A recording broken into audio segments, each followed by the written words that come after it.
Hey everybody, and welcome to the FFL Solidity team call. My name is Marisa Maggio. Super excited to be on with you guys today as we are going into week 1 of September in terms of the Family First Life schedule.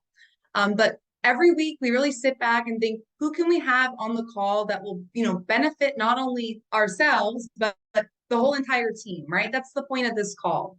And we have a really special guest on with us today. We have Integrity Partner Stephen Yee.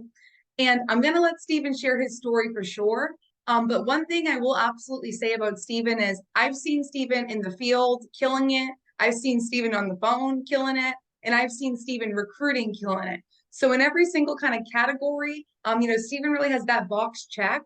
So not a better person we could have on the call. So Stephen, how are you doing today?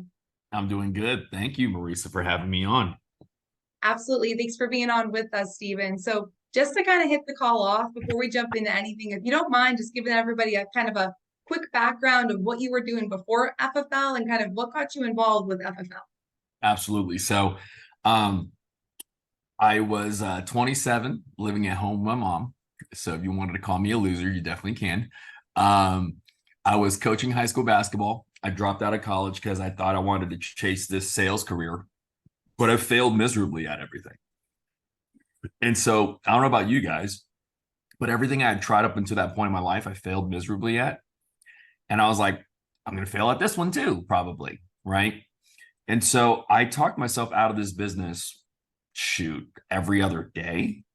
And so what was crazy was when my buddy Joe Miller introduced me to this business. I've known Trey and Joe for like 15 years, right? Like I knew them prior to this business actually.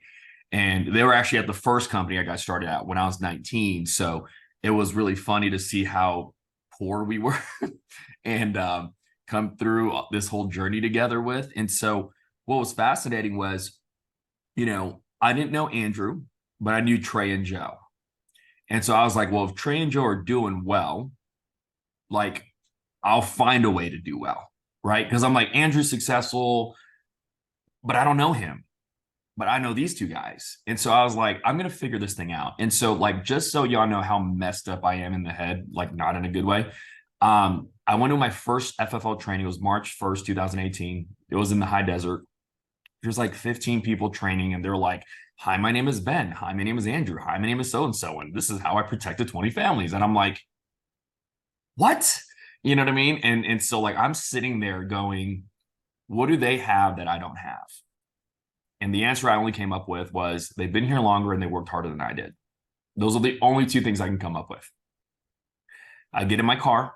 I text Andrew, Trey, and Joe. I still have this text, by the way. I said, before my wedding, I'm going to protect 20 families a month, or I'm taking all you guys out to dinner, right? On my dime. It was an hour and a half drive home. And I didn't call my, at the time, fiance, now my wife.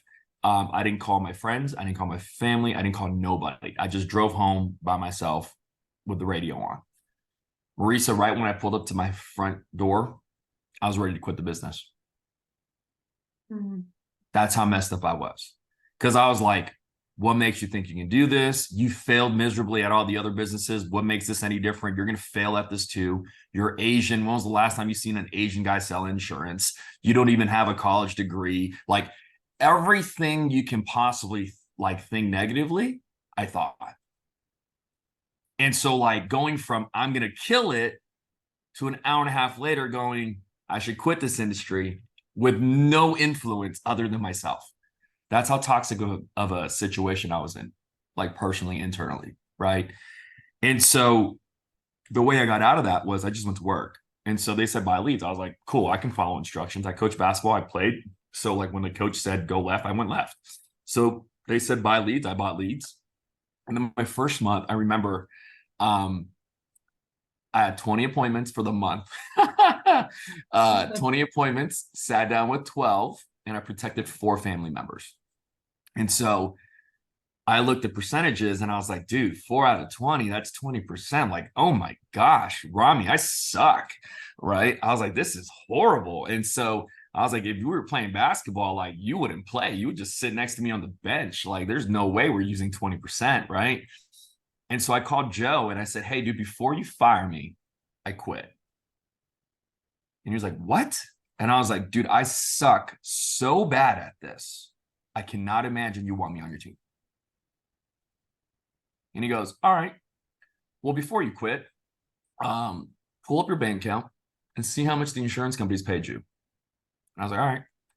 So there's only 4 sales, right? So it's like 1, 2, 3, and I added them up. And the insurance companies deposited just over $5,000 for those 4 sales.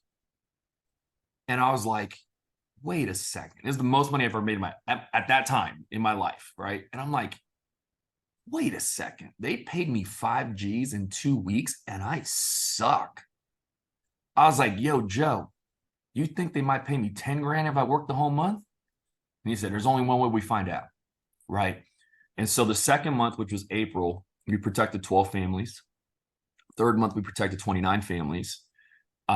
With those last 2 months, we basically paid off our wedding in cash, Janelle and I. And 2 months after that, I retired her from the workforce and then, built our family and did all that stuff. And so I say that because, so many times, Marisa, like we joined this industry with the hope of gain, going like, hey, if what these guys are saying, if half of what they're saying is true, I'm going to be in such a better position than I'll ever be in my life. And it's like, but the problem is like most of us battle ourselves. And it's the reason why I tell our agents all the time, the biggest enemy is the inner me. Mm. I'm not competing with you, Marisa. I'm not competing with nobody on this call, nobody in that Family First Life. People go, it's me versus me. I don't even think that. It's me versus poverty. Mm. I've been poor and I do not want to go back. And so like, congratulations, by the way, Robbie, for going Hall of Fame. Like him going Hall of Fame does not take away me going Hall of Fame or John or anybody on our team.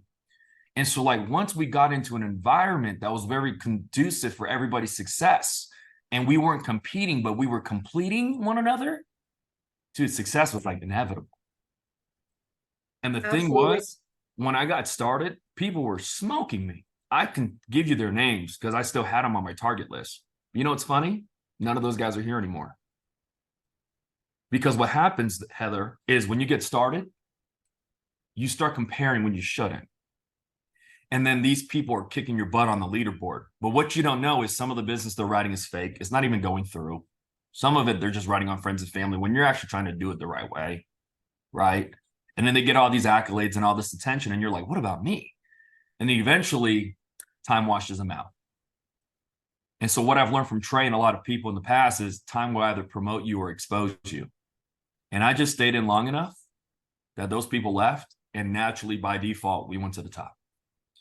And so like what I'm going to share with you guys today, I didn't do anything special.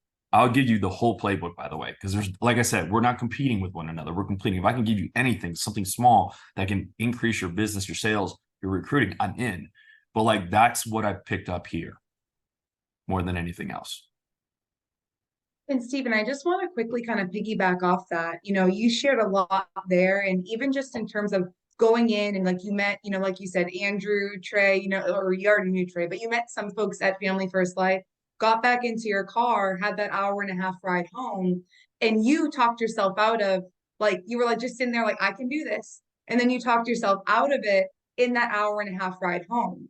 So I love how you said like the enemy is the inner me, right? Like if we can focus on what we're telling ourselves or actually think back to what we're telling ourselves, it's typically going to see where our course has been charted, so to say, right? Yep. Whether we think high of ourselves, low of ourselves. And like you said, in terms of competition with one another, sure, you can have a healthy competition. But like you said, Stephen, I'm not over here like, well, if Stephen's doing good, then I can't do good, right? Like, right. It's like, no, like you just got to show up every day. And I love time promotes you or exposes you. I think that that's just so true in this industry. So thanks for just sharing that insight. And I know you're going to kind of jump into, what looked like recruiting and kind of like that process for you and the sales processes that kind of go along with that. So I'm excited to hear about it. And I love me versus poverty. I just wrote that down and it's going to stay on my wall probably until further notice. I'll let you know when it comes down, Stephen. But see, what's crazy is like think about this, right? And by the way, Christina talked about it. And like, I just want to let you know, like nobody else does this. Y'all have a book of the month club, Power of One at my lid. I have it, by the way. I'll pull it off my shelf. back there. But you want to know what's crazy? We as a person, we're in the situation we're in because we put ourselves there. We're not kids. So like you can't blame it on the parents anymore, right? Because we're all adults. You're in this situation because of what you read, what you've listened to, what you've seen, and who you hung out with. And so Stephen Yee, 5, 6 years ago, was in the situation that he was in because of Stephen Yee. Like I can take full responsibility for that. Like I told you guys before the call, you called me a loser. I'm not even going to fight you because it was true, right? I got out of that situation because Albert Einstein said you can't solve a problem with the same mind that created it, right? And so if I put myself in this situation, I can't get myself out of it because I put myself there. The only way I can get out of that situation is by changing what I read, what I listen to, what I spoke about, and who I hung out with. And so when I started putting good books in my mind, good audios, kind of like what we're talking about, Audible, right? I hung out with people that were successful, Andrew, Sean, Trey, people in the business, Josh Launch or whatever, right? What happened was I started thinking differently. And when I started thinking differently, the messages that they gave me helped me get out of the situation I was in. But I didn't do it by myself. See, that's the other thing. A lot of people go, I'm self-made millionaire, blah, blah, blah. No, you're not. There's always a team behind. There's always a team. Even if you're a professional boxer, Floyd Mayweather, 50-0, blah, blah, blah, blah, blah. Guess what? He has a trainer. He has a financial guy. He has, but like there's always a team. There's still a team. He might be the face of it. I might be the face of the SkyPoint group, but there's still a team behind us. And so like, that's what I learned was so valuable was what I read, what I saw, what I talked about, and who I hung out with, right? I'll give you a crazy quick story. I moved to Vegas because we were trying to escape California. The state income tax was killing me. And not only that, I just didn't want to live there anymore, right? I moved into Andrew's office. It was Andrew, Josh Alondra, and Zach Tradowski, and myself as the agents. Well, guess what? 4 of them were millionaires, and I wasn't. 3 months of me being in that office, we eclipsed the $1 million mark. Now, was that by accident? Because I couldn't have done that at my home because I worked out of my home for the first 3 years as a business. But all of a sudden, coincidentally, you put me in this group of an environment, my income doubles overnight. That's what I mean. And so like what I want to share with you guys is I'm not saying that to be special. It's you can change. Like I'm the same height, weight, social, date of birth, same person as I was 5 years ago, but I'm not here. And that's what I need you guys to understand.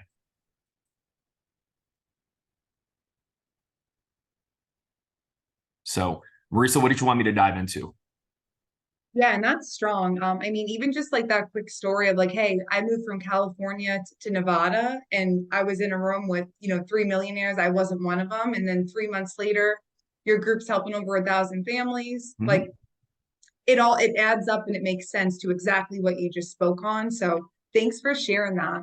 And now, Stephen, I know that when you're bringing agents on board, you're not just bringing anyone and everybody on board, but talk to us a little bit about what that process looks like, maybe some questions you're asking, or even when you have a new agent coming in, how you're talking to them about the business side versus just being self-employed. Absolutely. So it's a few things. I'm a big fan of setting expectations. So like that's the first one, and I'll share with you how I do it. So let's pretend I'm recruiting Rami. Okay. So I go, hey Rami, what do you currently do for work? Rami, what did you used to do prior to working at FFL? Work in a hospital. Work at a hospital. Gotcha. How many hours did you work a week? Around 50 hours, I'd say 45, 50. 45, 50 hours. Now, what was your best month working at the hospital, working 45, 50 hours a week?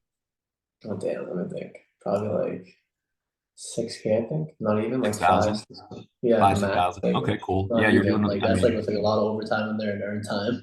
Yeah. Yeah.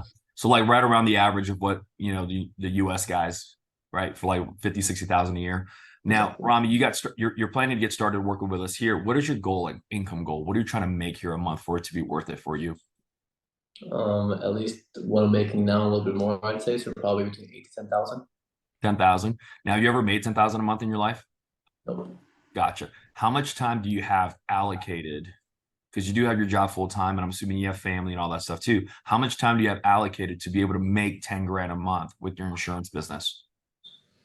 I have the weekends and my days off, and I work after my shift. I'll do whatever it takes to kind of get to that 10K. So like, do you think you have 10, 20 hours or 40, 50 hours? Like, what do you think you have? And 20. Okay. 10, So 20 like, hours. Rami, let's stop right there. You work 40, 50 hours to make 5, 6,000 a month, and you're telling me you want to work 20 hours to make 10 grand a month. Like, I'm Asian, I'm pretty good at math, but that math don't make sense. Okay. Makes sense. No, I'll see you're what I right. just did there? Because that's what everybody says. And we didn't rehearse this because that's what everybody says. They have a full-time job and they want to make 2, 3 times more than their full-time job, working half the hours. I'm sorry, but if we do that, we're setting him up for failure. And he's never made that type of income threshold before. Now, if he has, different story, but he hasn't, right? And so like I go, hey, how about if you work your 10, 20 hours, if we can even make close to what you make at full time. And then what happens is then we can take some overtime off and then reallocate it to the business. And then maybe we can get it to, 10 grand. Would you think that'd make sense? Yeah, it would. That's the first thing I do. As I said, real expectations with them right off the bat. Now, here's the thing. We all have people on our team that part-time and go crank 20. And they can. I'm not saying that they can't. I'm just like, I want to make sure he has real expectations because here's what happens. Let's say he sets that goal. He works 20 hours a week part-time. He makes another 4 grand a month. So his full-time job, he makes 6. He makes 4,000 part-time as an insurance agent. His life don't suck. But now he's like, I'm a loser. FFL don't work because I wanted to go for 10 and I only did 4. How about we set some real expectations with him? Right? And so now we do that. I go, cool. Are we on the same page? Yes, we are. Got it. Now, Rami, this is what's going to happen. We don't sell insurance to our friends and family. Not on purpose, at least. Okay. So what we do is we buy leads. Now, this is what's going to happen. You're going to buy some leads. You're going to call them, and some of them are going to tell you to go to hell. Some of them are going to cuss you out. Okay.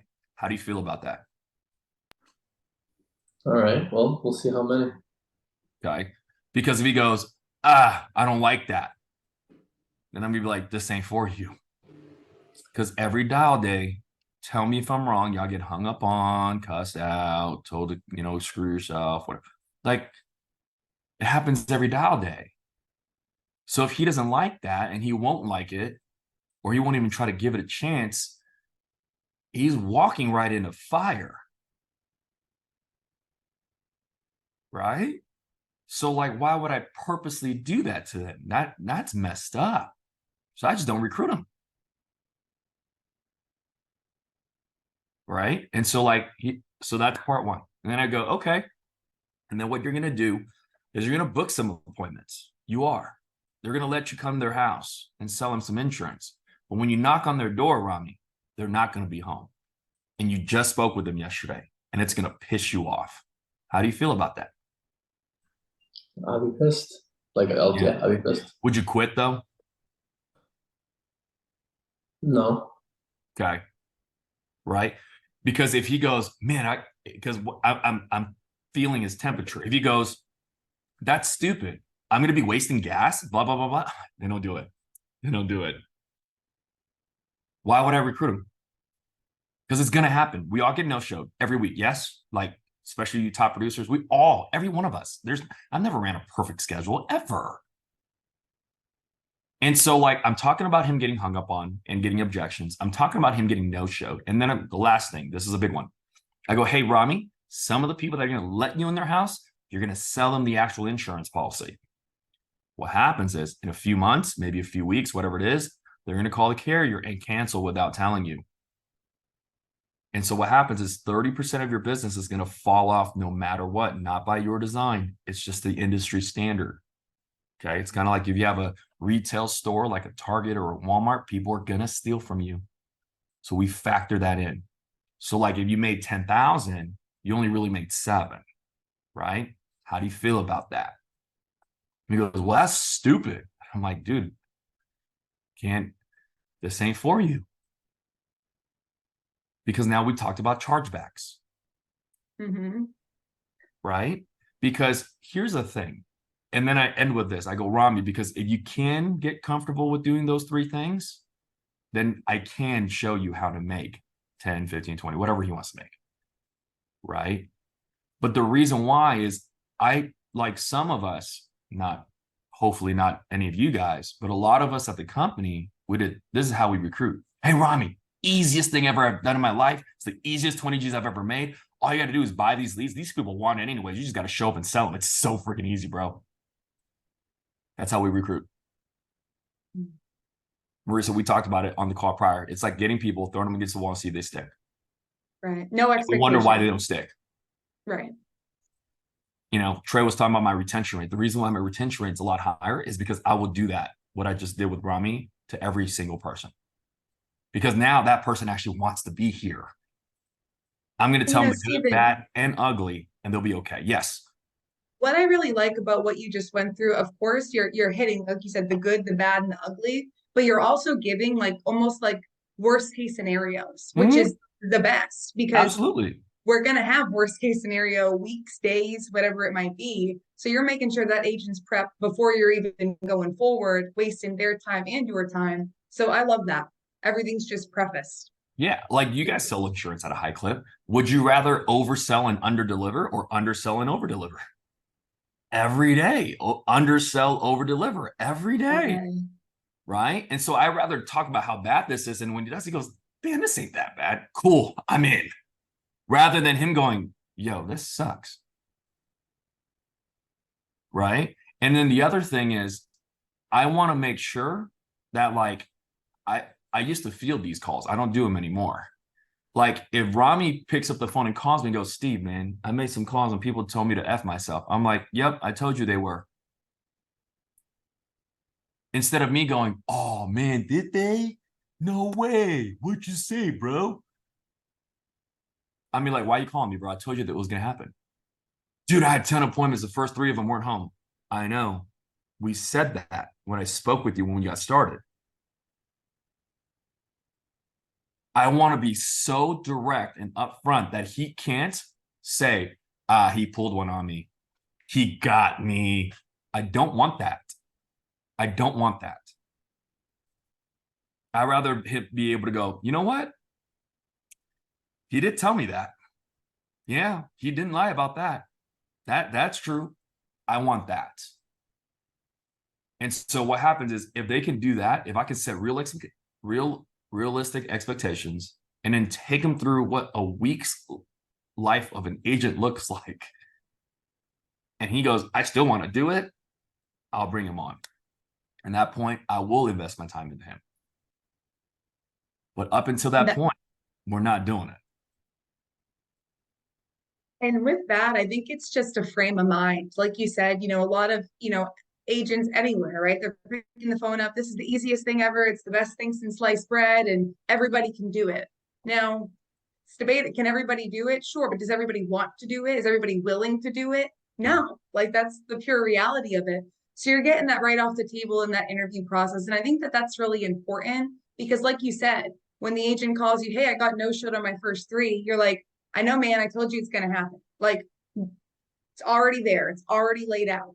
And now kind of, Steven, to kind of switch gears, but still stay on kind of that same, track, so to say, when you do bring that new agent in, warm market's a big thing. And of course, like, I'm going to trust, for example, Gianna that I've known for 10 years over, somebody I just met. So with that, I mean, talk to us a little bit about kind of warm market recruiting from your actual warm market. Does that make sense? Absolutely. So here's the cool part about warm market recruiting is they already know, like, and trust you, or else they wouldn't be there. So you're fighting less because someone that doesn't know you, they don't trust you yet because they don't know you, right? Like they can watch videos of you, talk to you once or twice, but they don't know you, not like for 10 years, right? Like you can't hide for 10 years that well, right? So that's part of it. But here's the other thing, and I'll give you this perspective as a manager. So like everything I'm sharing with you is like done the exact opposite and lost a lot of money, right? So like if you would have asked me to do a call with you about a year ago, Marisa, that was not my recruiting process a year ago. This was like about 6 months ago, because our business changes. Because like you go, oh my gosh, like we recruit a lot of people that do nothing. Why? Right? We recruit a lot of people that quit on day one on dial day. Why? Oh, because we tell them how easy it is, right? And so now we're retaining a lot more because we're so upfront. Now, same thing with warm market. With warm market, here's the problem. Some of us want our friends to win more than they want to win themselves. I dealt with that. And so there's a book called The Adversity Paradox. What it talks about is, the very thing that you suffer through as a child, right? Like you live in the ghetto, you have hand-me-down for clothes and all this stuff. Like you grow up with that. And then those are the reasons why you make it and become successful. And then you have kids. And because you're successful now and you have kids, your kids don't have to live in the ghetto. They don't have to have hand-me-downs. They don't have to eat, top ramen for dinner, right? Like they don't have the very same thing that made you successful. So we actually rob our own kids from the ingredient that makes us successful, right? Like that's what the book's premise is about. Well, we do that as agents. We do. We come into business and we do these things and then we make it. We sell a lot of insurance. And then we bring our friend in and we're like, hey, you don't need to do that. Let me get you the better leads. You know what, dialing, let me get you a dialer. Hey, let me give you some of my appointments so you can get some wins. And we make their life easier than it needs to be. And they didn't want to really do it anyways. And now guess what? Now they don't make it. And then I'm like, dude, what do you mean? What do you mean you don't want to make it? Marisa, like, I've known you. Like, you're my cousin. Like, what do you mean? I know your financial situation. You gotta die. Now we're fighting. See, like what was funny was David Chen, who I don't know if some of you guys know, he's protected 350 families for the last 2 years. He's a warm market recruit. He's probably one of the most successful agents that I've recruited that's warm market. But the way I recruited David was completely different than how I recruited every other warm market agent. Because every other warm market agent, I'm like, hey man, here's my script, here's this. Hey, you can call me whenever you want, bro. I'll even run the appointments with you. I'll split the sales with you. I'll try and do whatever I can to make them win. David, I said, hey bro, go call that company, get some leads. What training do I do? I don't know. Go watch them online, dude. The heck? David gets started. I'm like, so here's a true story. I went Hall of Fame December of 20. I barely made it. He gets licensed that month. And I've given my old leads before to like our downline, because I'm always like, hey, they don't buy from me, but they buy from someone on my team. At least I make an override, right? And they get a commission. I didn't sell it, whatever. So I took my old leads and I gave it to my agents before. 5 of them. No one got in. No one sold nothing. So naturally, my ego kicks in. Duh. Hall of Fame producer, baby. Can't come behind me, right? So David gets started. And I'm like, you know what? Here's some of my old leads. Get some of these ones, right? 2 weeks, about a week goes by. He calls me. I'm like, so I didn't know. He calls me. I'm like, yo, what up? He goes, hey, Steve, I'm sitting down with, I was like, oh, you're in a home? He's like, yeah. I was like, oh, okay. Yeah, what's up, man? He goes, she has these meds, takes this. And I was like, Eagle. Yeah, American Eagle Premier. You're good. Boom. All right. I was like, hey, call me when you're done. He calls me. He goes, I was like, hey, you ran an appointment? He goes, was I not supposed to? I was like, oh, no. No, yeah. Absolutely. You close it? He goes, yeah, they wanted it. I was like, well, what kind of leads were they? Did you sell a family member or something? He goes, no, the ones you gave me. And I was like, you sold an appointment off the leads I gave you? He goes, was I not supposed to? I was like, no, we're good, we're good. How many appointments you got? He goes, 8. I'm like, you got 8 appointments on my leads? He goes, that bad? I was like, nah, bro, that's amazing. Keep it up, dude. Let me know how it goes. I'll send you more stuff if you need it. He protected 44 families, first 2 months, my leads. And then I realized those first 5 guys, they didn't do anything because he got them last. He still got it. And then I realized how bad of a producer I was. I sucked. I left 40 families out there. Hall of Fame could have been a lot easier, right? But I say that because I didn't treat David like a warm market. I treated him like everybody else. I did not give him special preferential treatment because he was my friend, which is the reason why David's made it compared to all my friends, right? Like my wife's on this call. I love her. She comes, she had a rough day one day. So bad. She had a rough day one day. She went 0 for 10, right? She comes into the house. My feet's kicked up in the loft. I'm watching TV. She goes, I freaking quit. I go, cool. She's like, I don't want to do this. I'm like, all right. Like, I'm not playing in it. Right. And then she goes, I don't know if you heard me. I was like, loud and clear. And I'm watching TV. Right. She's like, are you not? I'm like, no. Yeah, she said. Yeah, that's funny. And so like after that calms down, she goes, you ever go 0 for 10? I was like, did I? It's like at least once a week or once every other week. What do you mean? And I was like, here's the worst part, bro. I was like, you were in your office in air conditioning. I drove 3 hours to their house to get 0 for 10. And she's like, I remember those days. And I was like, yeah. And then she was like, how'd you do it? And I said, it's really simple. On my phone is a picture of my family. And I said, am I worried about Bob and Mary, who I don't know, that's going to tell me I'm going to quit my industry? Like, is that bigger of a pressure thing, or me calling my wife and my kids going, I quit today? I couldn't ever make that call. And she's like, okay. I was like, get back on the horse tomorrow. It's a new day. Very next day, she protected 18 families with 1 client. What if she quit that night before? Number one, that client wouldn't have got coverage, let alone her getting the sale. I don't care about that, right? But I say that because, like, I treat our warm market agents just like a cold market. Like, you don't get any special preferential treatment because you know me. Because you know me, you're going to lose. Because you think I'm going to do it easier for you, and I'm not. Right? And we set that expectation now very, very, very early on.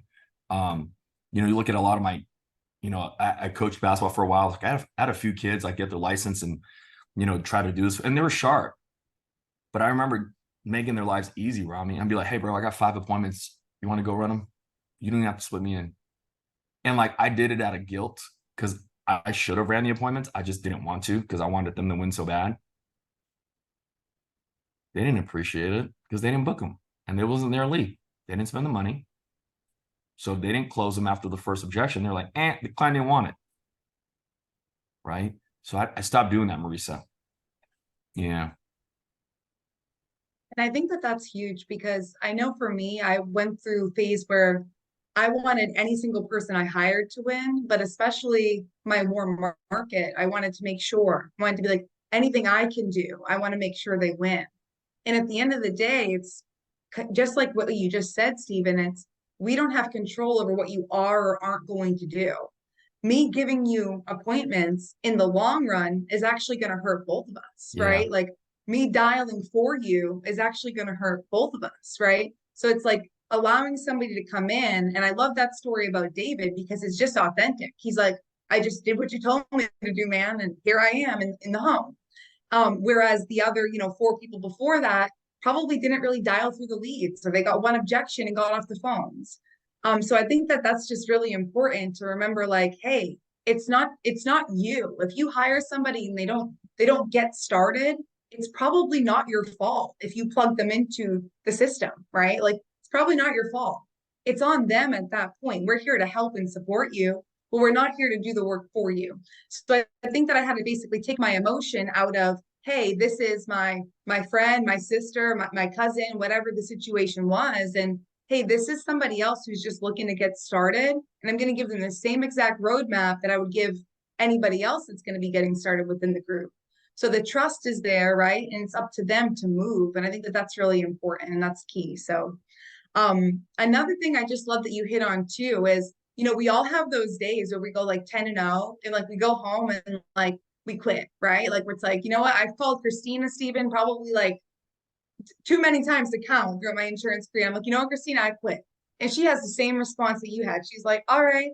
She's like, so, I'm eating fruit in my kitchen and, the cantaloupe just went bad. Like, it's like, that's what it sounds like, because she's like, okay, like, talk to you tomorrow, right? Same Right. thing with Rami. Like, one of us walks in, we have a bad day, it's like, oh, today stink. ABC happened. I got no showed or whatever. It's like, you got to just pick yourself back up the next day and get moving. And I love the story about, Janelle 10-0. It's like, we all been there 10-0. Like, if you haven't been there, hope to be there, because that means you're doing something You're right. due for a good day. Exactly. You're very much due for a good day. And it shows exactly that and exemplifies it in terms of, she goes into a home the next day and is able to protect, a family for a great amount. So guys, just remember that numbers do play themselves out. Like, that's the point of this. Not every day is going to be good, but you can't have a bad month if you're persistent and consistent. So love it, Stephen. Love it. And then just kind of, walking into in terms of warm market and recruiting warm market. Like, when you bring a new person in, Stephen, whether they're warm market, cold market, whatever it may be, do you have any type of system that you're doing in terms of helping them get their team up and going if that's what they want? You know, I'm a big systems and processes guy, right? And so when someone gets started, regardless of their warm or cold or whatever it may be, a referral, whatever, we have a very thorough recruiting process. And actually thank my wife, because she's the one that called me out on it, and tailored and fixed it. But it's very thorough. Like, we don't lose agents. Like, we don't. It's not possible in our system. Like, you ever recruit a person and you go, man, that guy's sharp. And then like 2 weeks go by and then you go, hey, Christina, whatever happened to Brian? And you're like, and she's like, Brian, who's Brian? Brian. No, don't know. And then you're like, oh no, I could have swore, and we lose track. And then that agent just goes by the wayside. We found a way to not do that. And we chart everything. And my wife is the queen of making people charting everything that we do in our staff. And so what happened was we are so good at it that I can, without talking to this agent, I can read the notes and be able to pick up the conversation that our staff had with them. That's how good that we are at, right? And so what happened was, like, throughout the process, they'll go through that. We have something called an agent success coach that their sole job is to get them through licensing, not contracting, licensing, right? They got to get their license, fingerprints, register for exam, go through the stupid class, all that good stuff. She comes out of that, boom, we're good. After they come out of that, then it's a perfect handoff to contracting. Contracting sends our boot camps, it sends our contract, it sends our appointments with the carriers, it sends the ID verification, it sends everything. They come out of that, then it gets handed off to me. So, like, we have an assembly line. Like everybody has to go through it. They get to me, we do a release presentation, I talk to them, we get them out in the field, whatever it may be. We have such a thorough process that we have pending people, like, waiting to do release presentations. Like, I think Janelle did like 3 or 4 on Monday alone. She's like, spread them out. And I'm like, We have that many people in the pipeline, like good problem to have, right? But like we're so thorough in that now. And the reason why we do the release presentations, Marisa, is like, and we barely started doing this too. It's funny what you realize that like, I'm like 5 years in the business and I'm like, I feel like a brand new agent. The way we used to recruit was we used to get agents come in, they do the contracting, and we go, hey, go to this lead vendor, buy leads, have a good one. Then we were like, hey, whatever happened to that girl? Because we don't know, right? What I've come to realize was people suck. And it's okay, because I did too. And a lot of us will. Like, in order to be good at anything, you got to be bad first, right? And so what I realized was when we started doing release presentations, I was like, all right, you got to present to me, sell to me, book an appointment with me, whatever it is. They do it. And I'm like, bro, that's illegal. You can't say that. You're not calling from the state of Massachusetts. You don't work for the state. That's a lie. You don't work for Bank of America. That's a lie too. Like, stop saying those things. You'll get in trouble, right? FTC violation. And I was like, and so I'm like, where did they get this? Where did they pick up this script? What? How? I throw an objection at them and they freeze. I'm like, by the way, I already hung up because you haven't given me a response in 32 seconds. And so I started to see how bad everybody was. And then I'm like, wait a second. These are the same people that buy leads, don't make it, go on Glassdoor or make some negative review about FFL. And I'm like, guess what? It's not FFL. It's them. They just weren't trained. And so once we started doing our release presentations, and we have like, you know, kind of like you heard, we have a script for them to use. We have a sample lead card. They got to show me they know how to use America's practice application. Like they go through this whole thing. Then what happens is like, I can see it. And you want to know what's crazy, Marisa? Every agent that passed a release presentation on the first try wrote within the same week. Every. Why? Because they took time to master their craft. While the ones that failed and had to do a second one and a third one, they weren't ready. It is what it is. We also had agents that go, this is stupid. I'm going to go buy leads anyways. I go, at your own risk. Sure enough, they no longer work here because they weren't ready. Right. And so it's like people are like, well, you're making them do too much. I'm like, no, I'm just trying to make sure that I can ensure them for success. And if it has to take another hour from my time, I'm in, just to make sure that they don't quit 2 minutes into their dial day. Right. Like I just wanted that to happen. And so we do have a system in place. We're very thorough, kind of like what you've heard. And we don't lose agents. We have a very good follow-up system from start to finish, all the way till they write. You know, you've kind of seen with how our Telegram group works now. Like we kind of did that in the beginning, and now Trey has kind of helped us with that too. And it's healthy. It's very healthy. We're trying to, like I said, create a conducive environment for success for agents. And I think we're doing a decent job at that. Absolutely. I mean, I think you guys are crushing it. And I love how you brought up the release presentations, and in terms of people that are going into that and they're ready on the first time, those are the people that are typically selling in the same week. Or are not leaving, you know, the retention of the agent is there. And that's important. That's huge. Somebody can sell one policy and then, like you said, quit, and, you know, they're on Glassdoor talking about how Family First Life doesn't work, but they just work for 2 hours and, you know, are MIA, so to say. And Stephen, you know, you absolutely crushed this call, but just to kind of wrap it up, you talked about, you know, phones, activity, and kind of the need on the agent's end and the agent's expectation of what they're supposed to be doing. You know, what's some advice, just, you know, quickly, that you would give to a new agent that's getting started now in regards to, you know, just phone activity particularly? Yeah, fail fast as quick as you can. Amen. Best advice. Because Love here's it. the thing. There's a saying, an hour in the field is worth more than 20 hours in the classroom. Like I can't swim. Hopefully y'all can, because I can't. Okay. Watch this.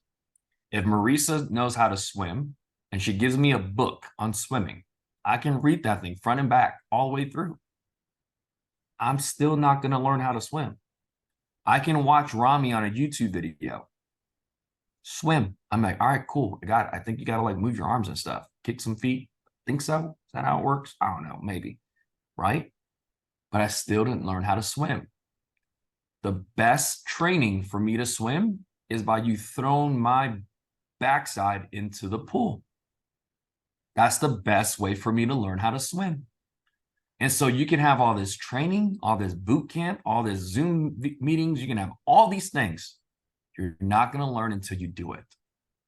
And the best thing that you can get is to freeze on a phone call, to get an objection you have no idea how to overcome. Because the best part is, if you're smart, you won't let it happen again. Right? Because here's what happens to Marisa, and I botched this, 100% my fault. We used to have agents. Like I call them 911 calls. Like I'd be like, here's your go. Here's some leads. Call them. Let me know how they go. I get a call like a week and a half, 2 weeks later. They go, hey man, I don't know if this is for me. I'm like, why? They're like, yeah, it's not for me. I'm like, how's your dial day? They're like, dude, nobody wanted it. I'm like, what do you mean nobody wanted it? Like, what was the most common objection you got? They're like, I'm not interested. I was like, how many people told you that? They're like 77. And I'm like, and you're calling me now? Why didn't you call me after the 5th one? I would have told you how to overcome it. At least try. You see what I mean? And then I always tell people, like, the people that call me the most make the most money. Because I'm not a psychic. I'm not a fortune teller. I can't tell. I don't go, you know what? I should call Rami right now because I think he's probably got 6 objections. It's a good time to call him. It don't work that way. But if Rami goes, hey, Steve, I keep getting this objection. What do you say in spot of this? I'd be like, oh, dude, bro, I do this. Boom, here you go. I can fix it right then and there, right? And so like as a brand new agent, the best thing I can tell you is fail fast. Make up in numbers what you lack in skill. You're going to be bad. It's okay. The nice part is you heard how bad I was this morning at the beginning of this call. I promise you, none of y'all will be as bad as me.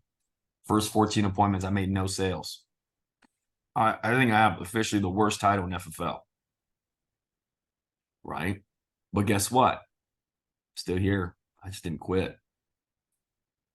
Right? And so like make as many calls as you can.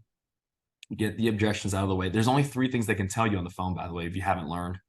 I'm not interested. I already got it taken care of. I don't remember filling it out. Besides those 3 things, there's nothing else they can possibly say. And so if you have like 1 or 2 objections for every single one of those rebuttals, it was kind of like having a cheat sheet, right? Like if I call Rami, I'm like, all right, which one is he going to give me? That's what I'm thinking. And then I go, hey, Rami, this is Steven getting back to you about the form you sent back in, blah, blah, blah, blah, blah. He goes, I'm not interested. And I go, is it because you're not interested because you couldn't qualify, or is it because you couldn't afford it? And he goes, I couldn't afford it. I'm like, perfect. Well, I'm a state regulated insurance broker. I work 30 different companies. I got it all down. I have the answers on the sheet. Right? I'm not trying to guess what I'm going to say. I already have it written down. You know what I mean? By the way, when you make phone calls, your clients can't see you. Have the script up. Have the rebuttals up. You don't get extra points for memorizing it. You know what I mean? Like my 4th month in the business, after I protected 20 families, I still had my phone script up. It was like a safety blanket. Like I didn't really have to look at it, but it was kind of there just in case I needed it. You know what I mean? Like, but it's okay. Like, stop being so hard on yourselves, right? Like Rami's like, look, I'm right here, right? You see what I mean? So like, that's what I was. I wanted to be able to go, okay, there's only 3 things they can possibly do, which was just these 3 things. Okay, let me find out which one they are. That was the game I played. And then when I ran appointments in the home, I was like, every house that I pulled in. So when I was brand new, look how stupid this was. I used to go to I called Andrew one time. I'm like, bro, I need help. He's like, what? I'm like, I don't know what to say. He goes, when? I'm like, when I show up. He was like, what? I was like, I don't know what to say when I get to their front door. I'm like, do I go, hey, my name? Like, I'm like mind effing myself, right? I'm like, what do you say? He goes, hi, my name is Andrew. I have an appointment with you at 3. I'm like, that's it? I can do that. Right. I called Andrew, and so like what happened was every appointment that I ran, there was only 3 things. They either weren't going to be home, they were going to be home and they weren't going to buy, or they were going to be home and buy. There's no other scenario. So when I had appointments on my calendar, I was like, cool. Bob, 8 o'clock. Which one's Bob? Which one of the 3 is Bob? Is he going to be home? Is he going to not be home? Is he going to be home and buy? Which one is he going to be? All right, let me just show up and find out. And that was the game that I played. And then you have 30 appointments, you do this long enough, then like 10 families a week is like normal, you know? And so fail fast as you can, make up that learning curve, intensify the learning curve. When you run through 100 appointments, you won't need any more help. The only problem is some people take 100 appointments and stretch it out through 100 days, while most people will take 100 appointments and crush it in 30 days. So like, it's kind of like, if you're going to be in pain, if you're going to have some ache, why stretch it out for 100 days? Like, you want to be only in pain for a little bit? Yeah, it's the same thing here. So that's my best advice for evaluation. I love that. That's strong. And it's just so true. And even from the dials, guys, like those 3 objections are the only 3 you're going to get. Until this day, you know, 6, almost 7 years into the industry, I still have my phone script out. Like you said, it's like my safety blanket. And I still have my objections next to it. So like just in case I freeze up 7 years in, like it's right there for me. But the good news, like Stephen said, 3 objections, overcome those, get into 100 homes. And biggest thing I want to like highlight, put a star next to is get into 100 homes in 30 days. If you can do that, you're going to move that learning curve so quickly that you're going to be like, I'm it. Like I can do this insurance thing. Like what's next? I'm helping 50 families next month. It's going to become routine to you. And that's really important.